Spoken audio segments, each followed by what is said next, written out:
वक्फ board ने भारत का तीसरी अधिक संपत्ति वाला बन गया। सबसे पहले क्या है? हमारी डिफेंस, इंडियन रेलवे, फिर तीसरा। ऐसा क्या है? वक्फ की ज़मीन किसके काम आती है बताइए आप? कभी यूनिवर्सिटी बनाई, कभी उन्होंने कॉलेज बनाए, कभी अस्पताल बनाए, कभी आईआईटी कॉलेज बनाए, कभी सड़क बनाई, कभी वृद्धाश्रम बनाए। तो धोखाधड़ी, लोगों की ज़मीन हड़प लेना, ना कागज़ ना पत्थर, सीधे जिस पे हाथ रख दिया वो वक्फ की ज़मीन हो गई। ना कोर्ट, ना कचहरी, ना तहसीलदार, ना लेखपाल, ना कानून को कुछ नहीं, सीधे सीधे ज़मीनों पर कब्जा। ये अतिक्रमण अब नहीं चलेगा। बस शाहीन बाग ही बना सकते हैं, लेकिन इस देश के लोग वो हटाने जा रहे हैं वक्फ बोर्ड को जिन्होंने जलियांवाला बाग बनाया था। शाहीन बाग बनाना बहुत आसान है, जलियांवाला बाग बनाना बहुत कठिन है। हमारे देश में सम्मान है डॉक्टर एपीजे कलाम का, हमारे देश में सम्मान है शहीद अशफाक उल्लाह खां, नेताजी सुभाष चंद्र बोस, चंद्रशेखर आज़ाद, राम प्रसाद बिस्मिल। अशफाक उल्लाह खां का सम्मान है, हम रजिया सुल्ताना का सम्मान करते हैं, लेकिन हम शाहीन बाग बनाने वालों का कभी सम्मान नहीं करेंगे, कभी नहीं कर सकते। मुझे बताइए, ये जो विरोध कर रहे हैं 55 इस्लामिक कंट्री हैं, कहीं उनका सम्मान हुआ? हमारे देश के प्रधानमंत्री मोदी जी का Saudi Arab, Iran, Iraq, Jeddah, Lebanon, Tehran, सब जगह सम्मान हुआ। उन्होंने अपने देश के सर्वोच्च सम्मान दिए हैं, मोदी जी को दिए हैं। महाराष्ट्र में आज क्या हुआ? तुलसी माता, अरे वो तुलसी माता, वो तुलसी दल का पौधा जो सबके लिए लाभदायक है, मानने वाला ले जाओ, चाय बनाओ जाके, खांसी कफ और जुकाम सही हो जाएगा, उसको उठा के फेंका गया, उसको उठा के फेंका गया, उसको उठा से तोड़ा गया। ये है, वो औरंगजेब को अपना बाप मानते हैं, और हम उसको बाप कैसे मान लें जिसने अपने बाप को ही जेलों में रख दिया। हमारा श्रवण कुमार दुनिया में अमर है। श्रवण कुमार माँ बाप को कंधे पे रखकर तीर्थ यात्रा कराता घूम रहा था, तो हम तो श्रवण कुमार वाले हैं। गलत चीज को हम मान लें, इतने वर्षों से गलत दिखाया गया। शिवाजी का त्याग, संभाजी का त्याग, बलिदान, तपस्या कभी नहीं रोकी जा सकती, और ये कब्र भी जो जल्दी हटनी चाहिए, नहीं तो विश्व हिंदू परिषद और बजरंग दल कार सेवा। उनके हाथ में पत्थर हैं, हम कहते अपने हाथ में कलम लाओ ना, विज्ञान लाओ ना, कंप्यूटर लाओ ना, लैपटॉप लाओ ना, देखो ना। लेकिन आप, दुख है मुझे,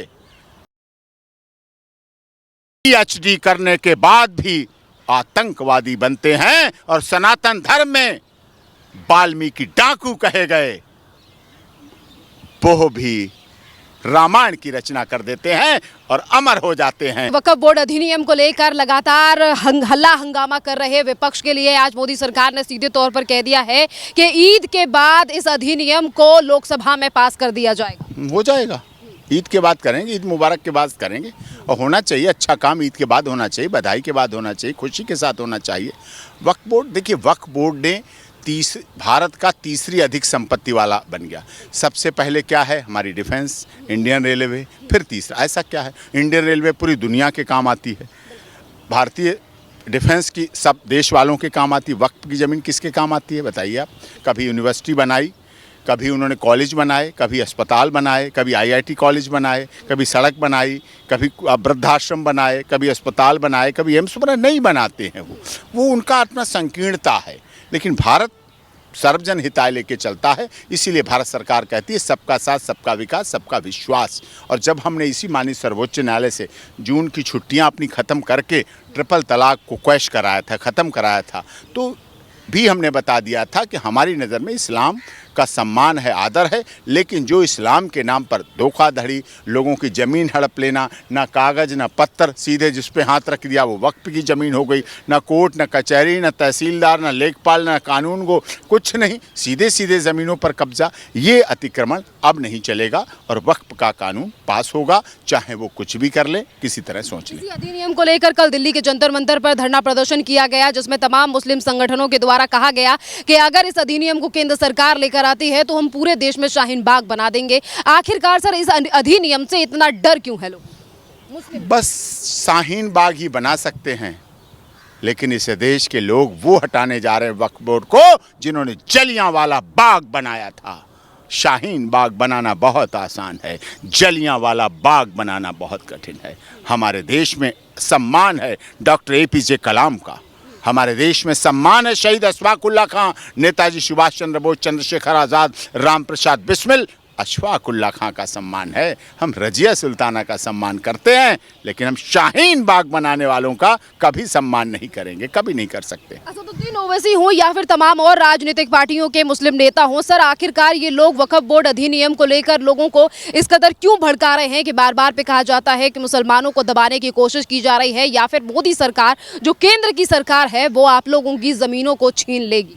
ये राजनीतिक है, वोट बैंक की राजनीति करते हैं, अपने राजनीतिक मकसद को पूरा करने करते हैं।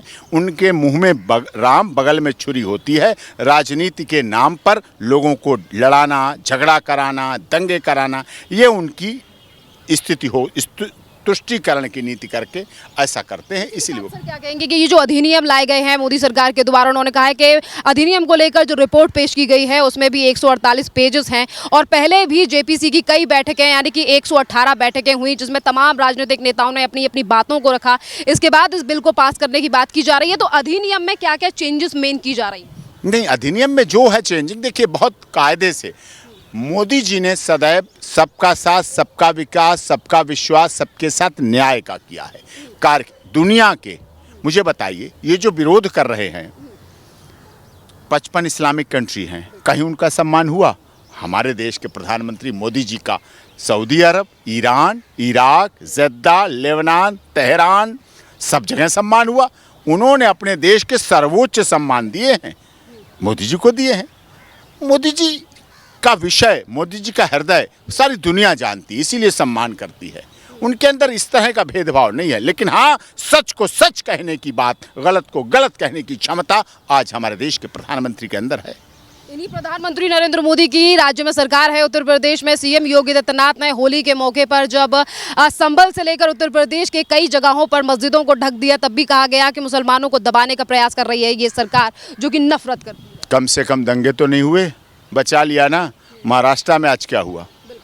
तुलसी माता, अरे वो तुलसी माता, वो तुलसी दल का पौधा जो सबके लिए लाभदायक है, मानने वाला ले जाओ, चाय बनाओ, जाके खांसी, कफ और जुकाम सही हो जाएगा, उसको उठा के फेंका गया, उसको उठा के फेंका गया, उसको उठा से तोड़ा गया। ये है, वो औरंगजेब को अपना बाप मानते हैं, और हम उसको बाप कैसे मान लें जिसने अपने बाप को ही जेलों में रख दिया, जिसने अपने सगे भाई, छोटे भाई को मार दिया। छोटे भाई को तो दुलार करते हैं, प्यार करते हैं, उन्होंने अपने सगे बाप को जेल में रख दिया, सगे छोटे भाई को मार दिया।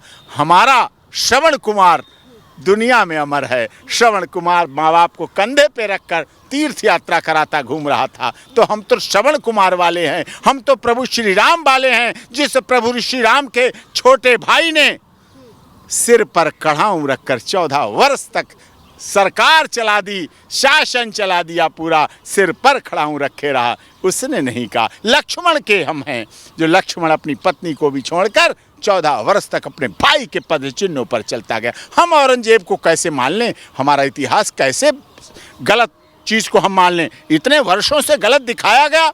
शिवाजी का त्याग, संभाजी का त्याग, बलिदान, तपस्या कभी नहीं रोकी जा सकती, और ये कब्र भी जो जल्दी हटनी चाहिए, नहीं तो विश्व हिंदू परिषद और बजरंग दल कार सेवा करेगा। तमाम इन जो हिंदू संगठन है उनके द्वारा ये मांग की जा रही है कि जल्द ही ये कब्र हटा देनी चाहिए, पर इसके बावजूद जो तमाम राजनीतिक पार्टी हैं वो ये कह रही हैं कि दो गुटों को लड़ाने के लिए राज्य सरकार भी चुप्पी साधे बैठी। नहीं, राज्य सरकार अपनी, कौन सा मुख्यमंत्री चाहेगा? योगी जी ने दिन रात की मेहनत की, तब इतने उनके शासनकाल में दंगा मुक्त उत्तर प्रदेश हो पाया। पत्थरबाजी भी हुई है, और पत्थरबाजी हुई ना वहाँ। उनके हाथ में पत्थर हैं, हम कहते अपने हाथ में कलम लाओ ना, विज्ञान लाओ ना, कंप्यूटर लाओ ना, लैपटॉप लाओ ना, देखो ना। लेकिन आप, दुख है मुझे, पीएचडी करने के बाद भी आतंकवादी बनते हैं, और सनातन धर्म में वाल्मीकि डाकू कहे गए, वो भी रामायण की रचना कर देते हैं और अमर हो जाते हैं। यही फर्क।